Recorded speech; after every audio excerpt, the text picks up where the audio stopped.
Okay, so we are now on item number 44. And still, this is part 1 now of our final coaching. 44, which the following is similarity between interview and interrogation. Okay, so the similarity, no, ang we are looking here, similarity kaparehan ng interview at saka ng interrogation. A. The purpose of interview is to obtain information, whereas in interrogation, the purpose is to test information already obtained. So, alam mo na yun, no? Alam mo yung information you want to test. It's correct. B is good questions are important to the success of the investigation interrogation.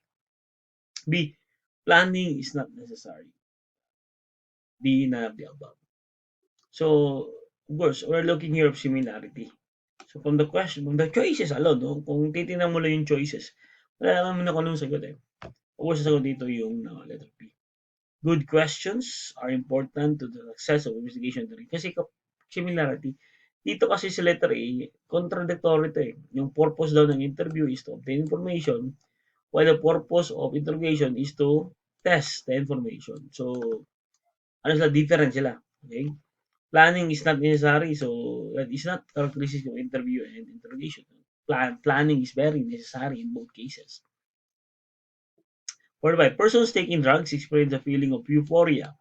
What does the highlighted word means? So, ano daw ibig sabihin ng euphoria? A, is it state of well-being? B, a feeling of happiness? C, a sense of being perfect? D, a state of depression. So, the most appropriate answer here, no, yung feeling of euphoria is yung state of well-being. No? State of well-being. Although feeling of happiness is part of it. Feeling of happiness is part of it. So, the best answer here is a state of well-being. Yan yung feeling of well-being. Intense happiness, no? Elation, yung happy ka. And affective state of extreme excitement, joy, and self-confidence. So, but of course, there are causes of euphoria like mental disorder, ano mo, nag-create ka ng sarili mong mundo na perfect, no? It's perfect for you, ikaw yung bida sa mundo na yun, outside world lang sabi nila. No? So that's euphoria. Taking drugs, ang sarap ng feeling mo, parang gusto mong lumipad. No? Yan, that's euphoria. Nicotine, caffeine addiction. No? Sometimes, pag hindi ka nakakape, parang low energy ka. No? Wala kang gana. Pero pag nakakape ka, ang ganadong-ganado ka. Ganado kang magtrabaho. That's feeling of euphoria. Sometimes it's a neurological disorder. Feeling mo gwapong-gwapo ka sa sarili mo. Okay, euphoria yun. Or 6, it is a questioning to be used if the aim of the investigation is to get confession. So, ito yung questioning method. Ang purpose is to get a confession. Is it interview, inquisition, cross-examination, or interrogation? The best answer here is, of course, interrogation. Okay? If you want to have a confession. Or if you want to have a confession sa suspect. Kasi yung cross-examination, ginagawa niya sa court. Okay? Wala namang inquisition. So, 47, which the following is not cardinal points of investigation. We're looking here is not, hindi cardinal points of investigation. Is it who committed the offense? What specific offense has been committed? What is the economic status of the offender? And how the offense was committed? Okay, so alin dyan ang hindi cardinal points of investigation? Of course, yung economic status ng offender. Hindi mo kailangang itanong yan. Mahirap ba siya? Mayaman ba siya? Average person ba siya? Hindi. Kailangan mo itanong yung offense. Anong offense na commit niya? Okay? Or who? Sino pa? Sino yung nakakommit ng offense? No? What? Anong offense yung nakommit niya? And how it was committed? Pero yung economic status, hindi naman siya relevant. Economic status offender is not relevant to the case. No? Wala namang ganun. So, ito yung cardinal points of investigation pala. No? What specific offense has been committed? How the offense was committed? Who committed it? Who committed the offense? Where it was committed? Saan? When? Kailan? At saka why? Bakit? Anong motibo kaya?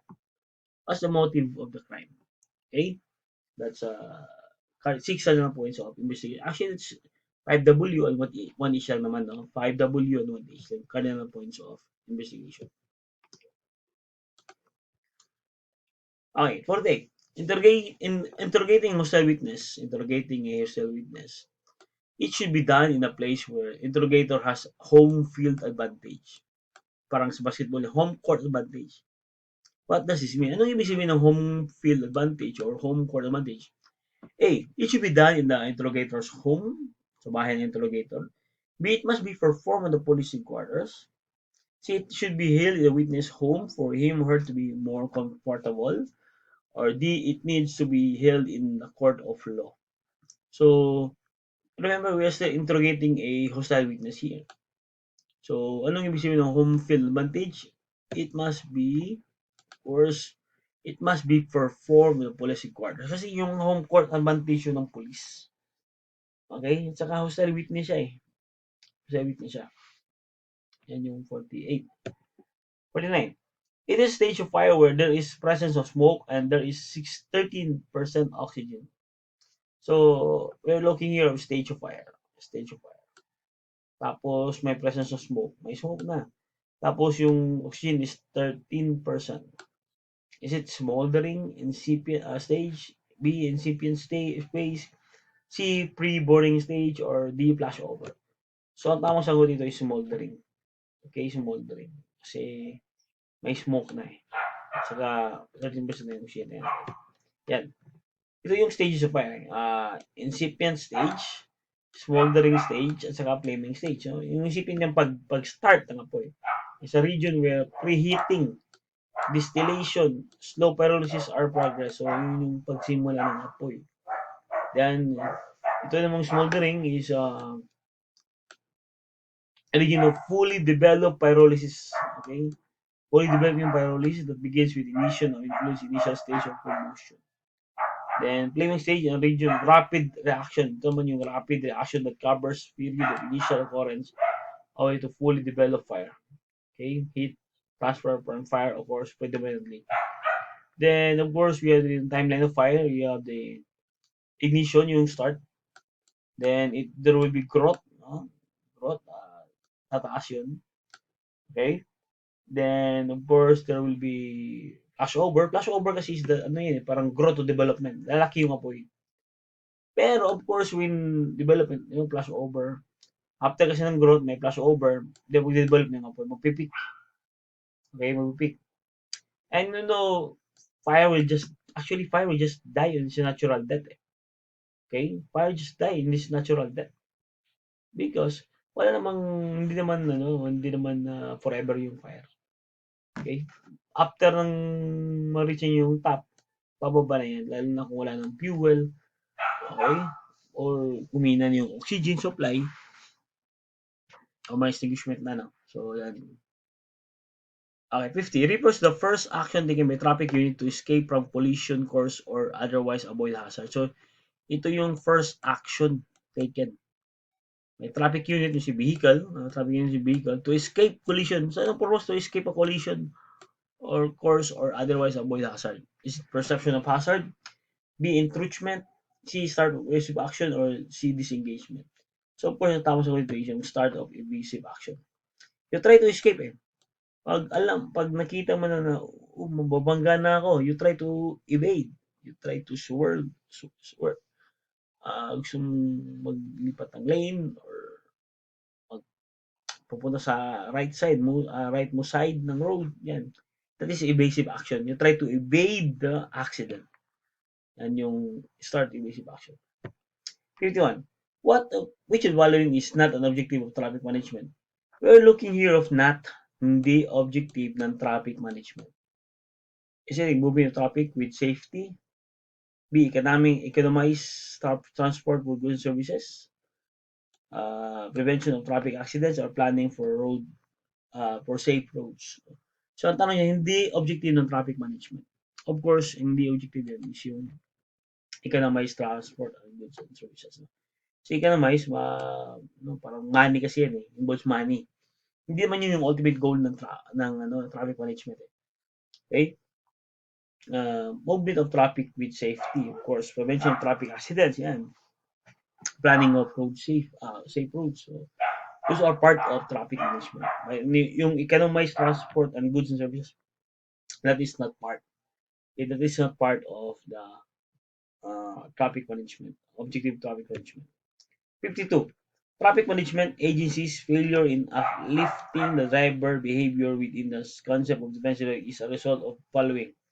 So, ano daw, exception, we're looking at exception here. Kasi, there is no change of driver's behavior. Hindi na-appreciate ng driver yung defensive driving. Ito yung mga dahilan bakit hindi na-appreciate ng mga driver yung defensive driving. Hindi na-change yung behavior nila. Ang tinatanggap natin, parang, hindi siya causes ng um, driver's behavior on defensive driving. So, is it corruption within the bureaucracy? Management tolerance attitude, driver's lack of concern, or absence of proactive approach? So, of course, ang best answer dito is yung drivers of lack of concern. Walang concern yung mga driver about defensive driving. Wala silang pakialam sa defensive driving. Basta drive na lang. Okay? So, that's ito no. Issue pa lang is not effective method of extinguishing fire. Not an effective method of extinguishing fire. Alin dyan ang hindi effective method? Is it A, cooling the burning material? B, excluding oxygen from the fire? C, removing fuel from the fire, or overhauling? So, of course, hindi effective na method for extinguishment of fire is yung tinatawag nating overhauling. Okay, overhauling. Okay? Hindi siya methods. Actually, hindi siya methods of extinguishment of fire.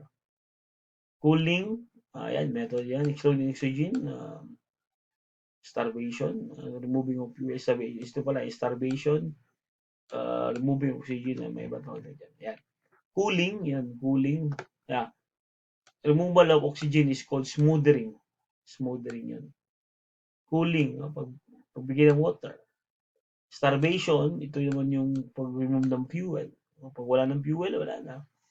Innovation, ito yung breaking the chemical reaction. So, cooling, water, smoldering, removal of oxygen, starvation, removal of fuel, inhibition is breaking the chemical reaction. Yan yung, kasi, ano naman yung overhauling? Overhauling is to prevent the fire from rekindling and to leave premises in a safe condition. So, pag nakapula na yung apoy, nag-declare ng fire out na, control na, and fire is under control, fire is under control, tapos fire out, tapos overhauling. Ito na, sisiri na yung parang isi-search na yung building na sunog. Okay? Kung baka may mga potential pa dyan na mag-start ulit ng apoy, mga baga dyan, so kailangan mapatay din yun. Ang tawag doon is overhauling. And that is not a method of extinguishing the fire. So that's the final stage, final phase of firefighting. Okay. Which is not a characteristic of human error in traffic congestion. Not a characteristics of human error in traffic congestion. Is it A, following rules and regulation? B, inattentiveness? C, counterflowing? D, speeding up? Of course, ang hindi dyan characteristic of human error is yung following the rules and regulation. Because if you follow rules and regulation, hindi magka-traffic congestion eh. Yung attentiveness, counterflowing, speeding, that's part of human error. Okay? It pertains to physical tool of criminal investigation that's useful detecting crime, identification of crimes, etc. Ano ito? Is it instrumentation, information, reviewing, or interrogation? Ang tamang sagot dito is, kasi physical tool physical tool, so it is instrumentation. Kasi alam naman natin yan, 3 eyes of investigation: information, interview, at saka instrumentation.